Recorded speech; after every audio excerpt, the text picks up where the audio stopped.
Vitamine B1 yitwa thiamine. Iyi ni imwe mu zigize urusobe rwa za vitamine B. Ikaba vitamine y'ingenzi cyane kuko igira uruhare runini mu rwungano rw'imyakura nervous system. Ikanagira umumaro mu mikorere y'umutima ndetse n'imitsi y'amaraso. Vitamine B1 ituma umubiri ukora isukari ikoreshwa mu gutunga igifu kandi igashwanyaguza ibinure biba mu mubiri. Vitamine B1 ni nziza kuko irinda ubusaza. Vitamine B1 ifasha mu ikorwa ry'insoro zitukura. Vitamine B1 ifasha mu mikorere y'umutima. Vitamine B1 ifasha ubwonko no kwibuka. Vitamine B1 itera apeti. Vitamine B1 izwiho kurinda amaso no kurwara ishaza. Vitamine B1 ifasha mu mikorere y'imikaya muscles yo mu rwungano ngogozi, kimwe n'imikorere myiza y'uruhu, imisatsi, amaso, umunwa n'umwijima. Vitamine B1 ifasha umubiri guhangana na stress, niyo mpamvu banayita vitamine irwanya stress. Ese noneho vitamine B1 iboneka he? Ibi nibyo tugiye kubaganirizaho.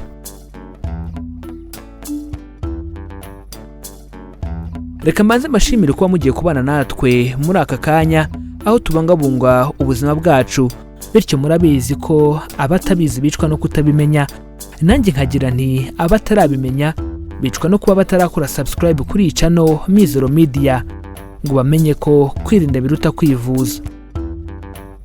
Niba utarabikora nyabuneka bikore kuko nta kiguzi bisaba, kandi nibwo buryo rukombe bwatuma uzajya uhora ubona inkuru ndetse n'ibiganiro tuzajya tubagezaho.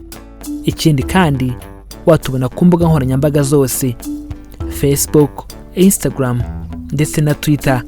Ujya hashakirwa ugashakisha Mizero Media ubundi ukadukurikira.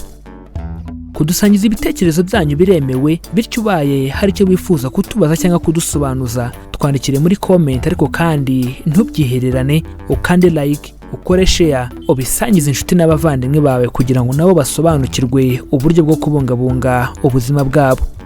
Iki ni ikiganiro Amagara n'Ubukungu, ikiganiro mutegurirwa na Mizero Media. Mbahaye ikaze aho tugiye kubaganiriza kuri vitamine B. Ese noneho vitamine B iboneka he?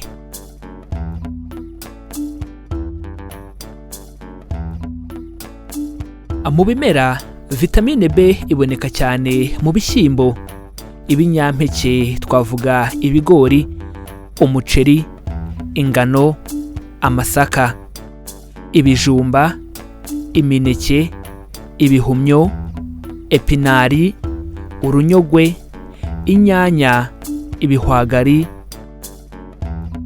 Vitamine B kandi iboneka mu binyomoro, imineke ndetse n'amashu ya chou-fleur.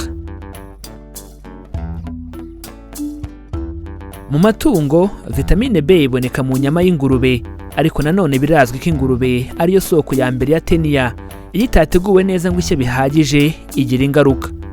Vitamine B1 kandi iboneka mu nyama y'umwijima n'umusemburo wa yeast.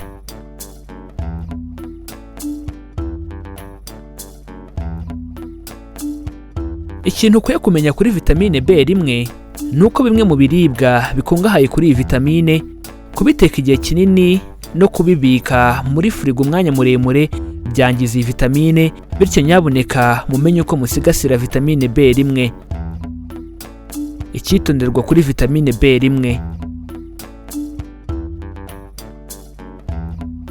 Vitamine B1 ntigiba nyinshi mu mubiri, kuko niyo ibaye nyinshi umubiri usohora ibidakenewe. Icyakora iyo umuntu ayitewe mu rushinge ashobora kumva ameze nk'uri gushya kandi akanacika intege mu mitsi. Gusa nanone iyi vitamine B1 iyo ibaye nkeya mu mubiri iteza ibibazo binyuranye. Mu bibazo binyuranye twavuga biterwa na vitamine B1 iyo yabaye nkeya mu mubiri harimo kudashaka kurya, kuko mwibuke ko twavuze ko vitamine B1 itera apeti. Bityo birumvikana ko iyo yabaye nkeya mu mubiri ugeraho ukumva udashaka kurya.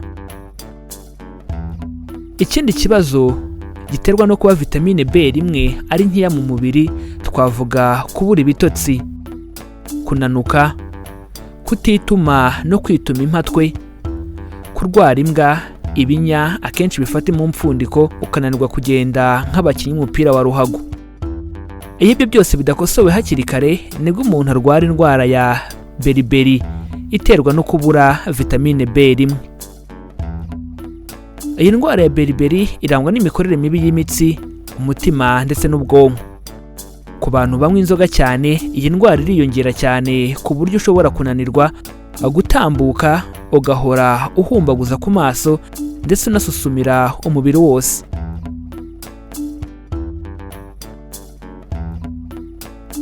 Umurwayi wa beriberi agira uduheri ku mubiri turimo amazi, ariko bikizwa no guhabwa inyongera irimo vitamine B1 haba mu binini cyangwa mu rushinge. Ni byiza rero gufata ifunguro rikungahaye kuri vitamine B1 kuko nutayibona bazayigutera mu rushinge cyangwa uyirye mu binini.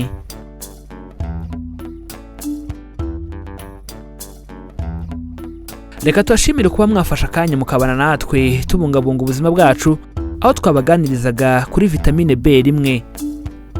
Tumaze kurebera hamwe vitamine B1 icyo ari cyo, ibiribwa isangwamo, indwara iterwa n'ibura ryayo ndetse n'ibyo kwitondera kuri vitamine B1. Reka dusoze mbashimira kubana natwe, ariko mbibutse ko baca umugani mu Kinyarwanda bati abatabizi bicwa no kutabimenya. Nanjye nkagira nti abatarabimenya bicwa no kuba batarakora subscribe kuri iyi channel Mizero Media ngo bamenye ko kwirinda biruta kwivuza.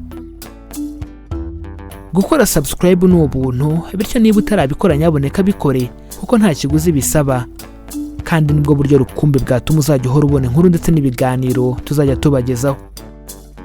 Ikindi kandi watubona ku mbuga nkoranyambaga zose, yaba Facebook, Instagram ndetse na Twitter. Ujya ahashakirwa ugashakisha Mizero Media ubundi ukadukurikira. Kudusangiza ibitekerezo byanyu biremewe, bityo ubaye hari icyo wifuza kutubaza cyangwa kudusobanuza, twandikire muri comments, ariko kandi ntubyihererane, ukande like, ukore share, ubisangiza inshuti n'abavandimwe bawe kugira ngo nabo basobanukirwe uburyo bwo kubungabunga ubuzima bwabo. Iki cyari ikiganiro Amagara n'Ubukungu, ikiganiro mutegurirwa na Mizero Media. Amahoro y'Imana bane namwe, kandi tubifurije kugira ubuzima buzira umuze.